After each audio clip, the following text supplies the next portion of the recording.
राज्य ग्रामीण आजीविका मिशन से ब्लॉक पूरा ग्राम दतौली जिला अयोध्या से हूँ। के अंतर्गत समूह सखी के पद पर मैं कार्य करती हूँ। समूह में रहने से बहुत फायदा है, जिसका समूह का लेन देन लेखा जोखा करवाती हूँ, समूह से सीसीएल करवाती हूँ। समूह के सभी औरतें जो अशिक्षित बैठी हैं घर पे, उनको भी ब्लॉक या पूरा तक ले जाती हूँ, उनका भी लेखा जोखा करवाती हूँ, उनका सीसीएल करवाती हूँ। जो अशिक्षित महिला उनको जागरूक करने की मैं कोशिश करती हूँ। एक बार मेरे साथ बोलिए, भारत माता की जय।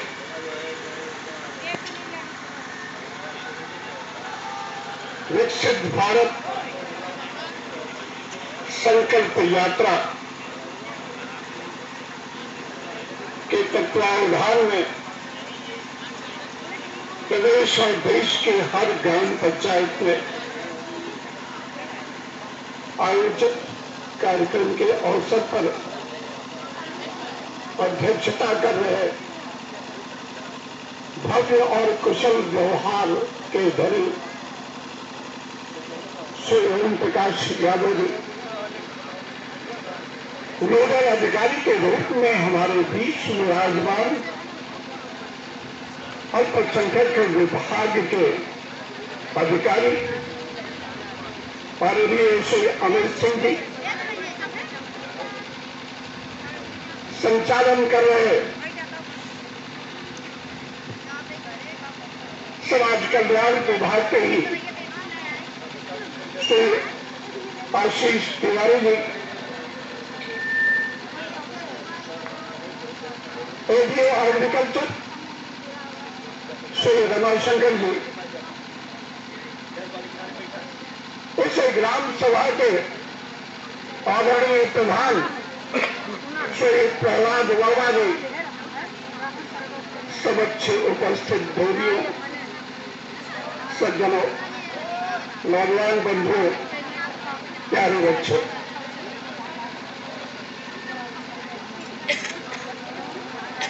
2014 के चुनाव के बाद हमारे यशस्वी और विश्व विख्यात प्रधानमंत्री जी का एक सूत्र वाक्य बना, सबका साथ, सबका विकास, सबका विश्वास, सबका प्रयास। सबके प्रयास से ही सबका साथ बनता है, सबके साथ से ही सबका विश्वास पैदा होता है और सब में विश्वास पैदा होने के बाद ही सबका विकास हो पाता है। इसी सूत्र वाक्य के साथ इस देश के यशस्वी प्रधानमंत्री जी ने इस देश में विकसित भारत का स्वप्न देखा और उसे आगे बढ़ाने का कार्य किया है। पहली बार ये देखने को मिला है कि हमारे यशस्वी प्रधानमंत्री श्री नरेंद्र मोदी ने जिस विचार को, जिस योजना को कार्यान्वित करने के लिए शिलान्यास करने का कार्य किया, उसे पूरा भी किया, उद्घाटन भी उसका प्रधानमंत्री के द्वारा ही हुआ है। विकसित भारत का स्वप्न साकार करने के लिए, पूरा करने के लिए देश में तमाम योजनाएं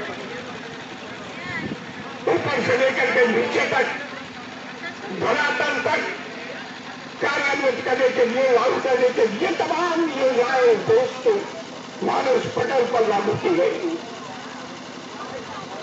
जहां चंद्रयान 3 के द्वारा हम आकाश पर पहुंचने का कार्य हुआ, सेना को सुसज्जित और सुरक्षित रूप से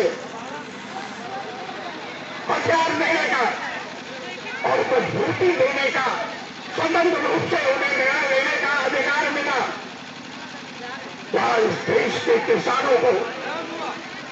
आक्रय शक्ति बढ़ाने के लिए तमाम योजनाओं से उन्हें सुसज्जित किया गया।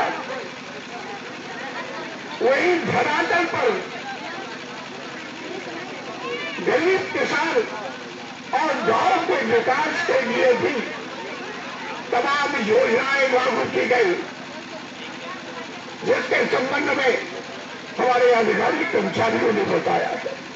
पहली बार आपको देखने को मिल रहा है। बहुत समय बिताया, बहुत चुनाव बिताया, बहुत सरकारें बिताई है आपने, लेकिन पहली बार आपको देखने को मिल रहा है।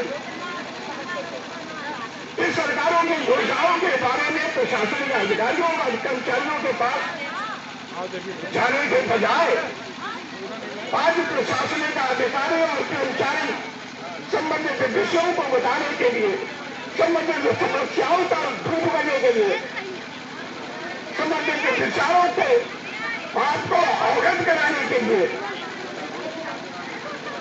लाभार्थी इस रूप में कितना प्राप्त कर पाए, कितना अवशेष रह गया, कितना विचाराधीन है, इसे जानने के लिए प्रशासन और सरकार खुद आपके पास चल के आ रही है। ये प्रधानमंत्री नरेंद्र मोदी के विचारों का, उनके कार्य पद्धति का ये विशेष कार्य पद्धति है। ये उनके विचारों, उनकी सोच की ही प्रतिबद्धता है, जिसके नाते शासन और प्रशासन और सरकार आपके बीच में चल करके आती है। इस देश में जनता की सरकार, जनता के लिए, जनता के वास्ते सरकार अगर बनती है तो सरकार को जनता के बीच में आना भी चाहिए और जनता के बीच में, मतदाता के बीच में आकर के अपनी उपलब्धियों, अपनी योजनाओं, अपने उद्देश्य को बताना भी चाहिए। और ये पहली बार ऐसा देखने को मिल रहा है। ये इस नाते भी संभव हो पाया कि प्रदेश और केंद्र में एक ही सरकार है, डबल इंजन की सरकार है। और डबल इंजन की सरकार के होने के नाते जिसको आपने बनाया है, जिसको आपने स्थापित किया है, और स्थायित्व के होने के नाते ही विकास का कार्य, गरीबों को लाभ पहुंचाने का कार्य, खेती किसानी को आगे बढ़ाने का कार्य उत्तरोत्तर रूप से लगातार आगे बढ़ता जा रहा है। और ये देश विकसित श्रेणी के लगातार बढ़ रहा है। जब तक जमीनी स्तर पर गांव गरीब किसान को लाभ नहीं मिलेगा, उनका देश मजबूत नहीं होगा, बिल्कुल उनकी समृद्धि नहीं होगी। मैंने दीनदयाल उपाध्याय के सूत्र वाक्य के मुताबिक अंतिम पायदान पर खड़े व्यक्ति का जब तक उत्थान नहीं होगा, जब तक उनका उदय नहीं होगा, तब तक भारत का कल्याण नहीं हो सकता, भारत का विकास नहीं हो सकता। इसी सूत्र वाक्य पर सरकार चलते हुए आज की तारीख में गांव गरीब किसान के उत्थान के वास्ते प्रशासन और संबंधित विभाग के अधिकारियों को ही आपके बीच में लाकर के खड़ा किया है। विकसित भारत के लिए सेवा क्षेत्र, विदेशी मुद्रा भंडार, स्वच्छता, स्वच्छ प्रशासन, शासन, चुस्त दुरुस्त अर्थव्यवस्था के साथ साथ रक्षा विभाग भी मजबूत होना चाहिए, जो टोटल लगातार बढ़ता चला जा रहा है। $5 ट्रिलियन का स्वप्न 2030 तक साकार करने का भारत सरकार ने स्वप्न देखा था, लेकिन आज की तारीख में $4 ट्रिलियन हो चुका है। 2027 तक $500 ट्रिलियन की अर्थव्यवस्था हमारी बन जाएगी और 2030 के बजाय उसके पहले ही विकसित देश के रूप में ये देश स्थापित हो जाएगा, जो आपका देश होगा, आपका अपना देश होगा और आपका अपना विकास होगा, आपका अपना प्रयास प्रयास होगा, आपके अपने प्रयास और आपके अपने विश्वास को ये देश विकसित देश की श्रेणी में खड़ा हो सकता है। यही मुख्य रूप से अधिकारी कर्मचारी यहाँ पर बताने के लिए आए हुए थे और मैं भी आपसे यही वादा करने के लिए, यही संवाद करने के लिए उपस्थित हुआ हूँ। और ये मेरा सौभाग्य है कि यहाँ पर आने के बाद इतना प्यार और सम्मान मुझे मिला और अपने विचारों को व्यक्त करने का अवसर मिला। इसके लिए मैं बहुत बहुत आभारी हूँ। इन शब्दों के साथ ये कहते हुए कि लगातार आपका प्रयास, आपका विश्वास अगर सही काम सही ढंग से हो रहा है, बिना रिश्वतखोरी के हो रहा है, बिना लेन देन के हो रहा है, सीधे तौर पर आपके खातों में 1000 पैसा आ रहा है, ये तो बैंक अधिकारियों ने ये बताया। किसी प्रकार का भ्रष्टाचार, किसी प्रकार की धोखाधड़ी, किसी प्रकार की रिश्वतखोरी नहीं हो रही है। तो आपका प्रयास, आपका विश्वास लगातार इस विकास कार्य को के संदर्भ में बढ़ा रहना चाहिए और विकसित भारत को साकार करने के लिए आपको लगातार कदम उठाल करते रहना चाहिए। मैं इन्हीं शब्दों के साथ यहाँ पर उपस्थित लोगों को धन्यवाद, आभार व्यक्त करते हुए मैं अपनी वाणी पर विराम देता हूँ। जय भारत, जय भारतीय।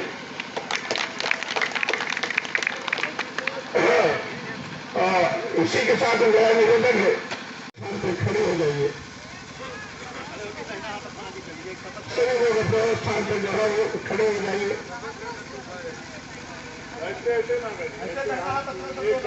दाहिना हाथ आगे कर लीजिए, सभी लोग दाहिना हाथ आगे कर लीजिए। विकसित भारत के प्रति हमारा संकल्प है ऊपर बेटा, हाँ ऐसे, तो इसके लिए हमें शपथ भी लेने की आवश्यकता है और मैं पहले बोलता जाऊंगा और उसे आप दोहराते जाएंगे। हेलो, जैसे सर बोलेंगे आपको बोलना, आप कहेंगे लेती है, वो कहेंगे लेता। ठीक, कितना अंतर है वो सब वही। हम शपथ लेते हैं कि भारत को 2047 तक आत्मनिर्भर और विकसित राष्ट्र बनाने, आत्मनिर्भर और विकसित भारत बनाने के सपने को साकार करेंगे। गुलामी की मानसिकता को जड़ से उखाड़ फेंकेंगे। देश की समृद्ध विरासत पर गर्व करेंगे। गर्व करेंगे। भारत की एकता को सुदृढ़ करेंगे और देश की रक्षा करने वालों का सम्मान करेंगे। प्रतिबद्ध नागरिक होने का कर्तव्य निभाएंगे। धन्यवाद, बहुत बहुत धन्यवाद। भारत माता की, भारत माता की।